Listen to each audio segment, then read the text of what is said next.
के चर्चे जमीन से आसमान तक फैल चुके थे। यहाँ तक कि लोग उसे बादशाह के बजाय अल्लाह का दोस्त कहकर पुकारने लगे थे।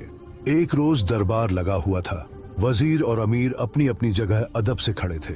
तभी अचानक दरबार के दरवाजे पर एक अजीब और गरीब शख्स नमूदार हुआ। उसके चेहरे पर एक पुरअसरार चमक थी और लिबास सादा मगर साफ सुथरा था। वह भीड़ को चीरता हुआ सीधा बादशाह के तख्त के करीब आ गया। दरबारियों ने उसे रोकना चाहा, लेकिन बादशाह ने हाथ के इशारे से मना कर दिया। उस शख्स ने न तो बादशाह को झुककर सलाम किया, न ही कोई तारीफी अल्फाज कहे। उसने सीधा बादशाह की आंखों में आंखें डालकर कहा, ए यमन के बादशाह, दुनिया तुझे अल्लाह का दोस्त कहती है।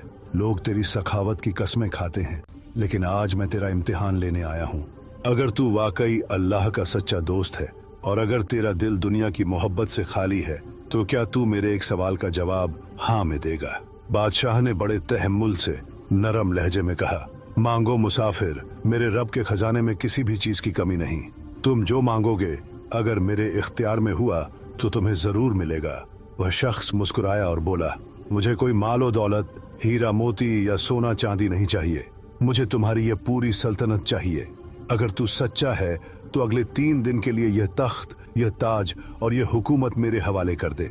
तू खुद महल से निकल जा और मुझे यहाँ हुकूमत करने दे। मैं देखना चाहता हूँ कि क्या तू वाकई तख्त का भूखा नहीं है। दरबार में सन्नाटा छा गया। वजीर और सिपाही गुस्से में आगे बढ़े कि इस गुस्ताख की गर्दन उड़ा दें, लेकिन बादशाह ने हाथ उठाकर सबको रोक दिया। उसके चेहरे पर एक अजीब सा सुकून था। उसी वक्त उसने अपने सर से शाही ताज उतारा और उस अजनबी शख्स के कदमों में रख दिया।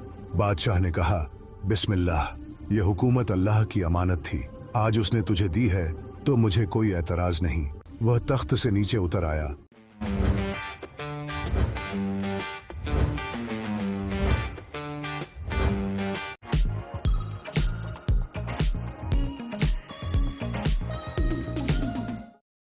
अजनबी को अपने तख्त पर बिठा दिया। फिर उसने तमाम दरबारियों की तरफ रुख करके हुक्म दिया, आज से 3 दिन तक यह शख्स तुम्हारा बादशाह है। इसका हर हुक्म मेरा हुक्म समझा जाएगा। जो इसकी नाफरमानी करेगा वह मेरी नाफरमानी करेगा। यह कहकर बादशाह ने मुड़कर भी अपने आलीशान महल को नहीं देखा और खामोशी से वहां से चला गया।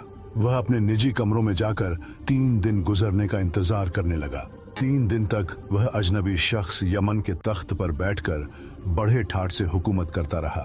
चौथे रोज सुबह सवेरे असल बादशाह दरबार में वापस आया। उसने अजनबी से बड़े अदब से पूछा, मियां, 3 दिन गुजर गए हैं, अब क्या इरादा है? अगर तुम्हारा दिल भर गया हो और इम्तिहान पूरा हो गया हो तो मैं अपनी जिम्मेदारी वापस संभाल लूं। वह शख्स तख्त पर टेक लगाकर बैठा था। उसने तंज भरी नजरों से बादशाह को देखा और कहा, ए बादशाह, सच कहूं तो पहले मेरा मकसद सिर्फ तेरा इम्तिहान लेना था, लेकिन इन 3 दिनों में मुझे शाही ताकत और तख्त का ऐसा मजा मिला है कि अब मेरा दिल नहीं चाहता कि मैं यहाँ से उठूं।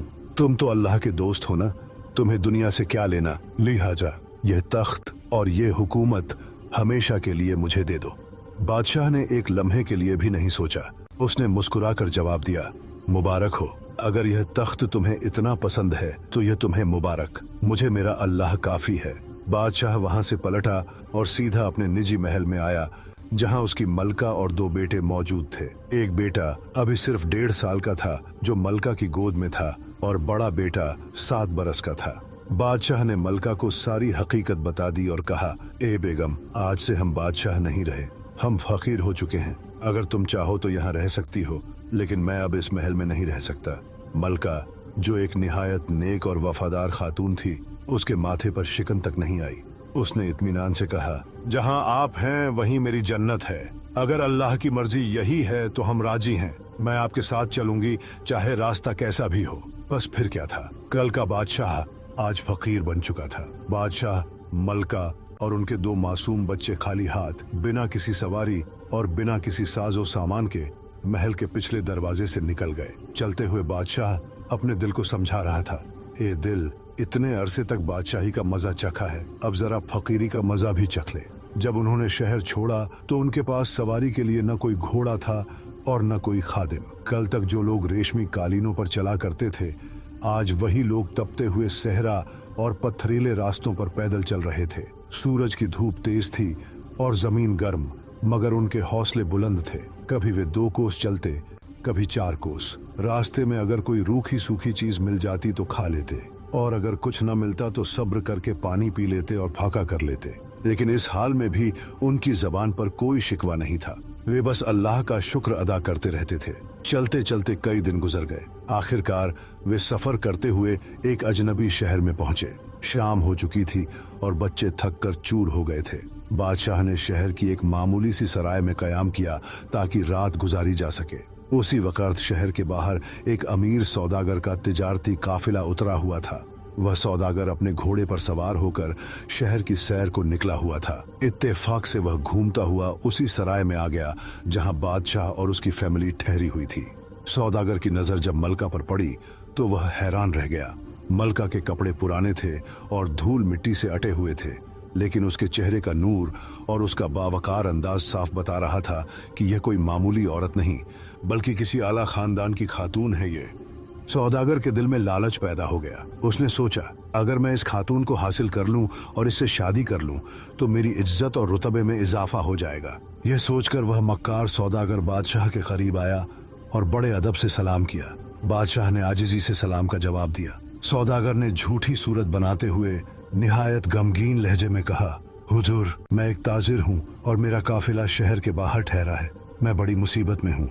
मेरी बीवी सख्त बीमार है और काफिले में उसकी देखभाल करने वाली कोई खातून नहीं है। आप अल्लाह के नेक बंदे लगते हैं और आपकी बेगम भी बहुत परहेजगार दिखाई देती हैं। अगर आप इजाजत दें तो बराह करम अपनी बेगम को सिर्फ एक दिन के लिए मेरे काफिले में भेज दें ताकि वह मेरी बीमार बीवी की कुछ मदद कर सके और उसे हौसला दे सके। शायद इनके नेक कदमों की बरकत से मेरी बीवी को शिफा मिल जाए। मलका ने अपने शौहर के हुक्म पर सर झुका दिया। वह खामोशी से उठी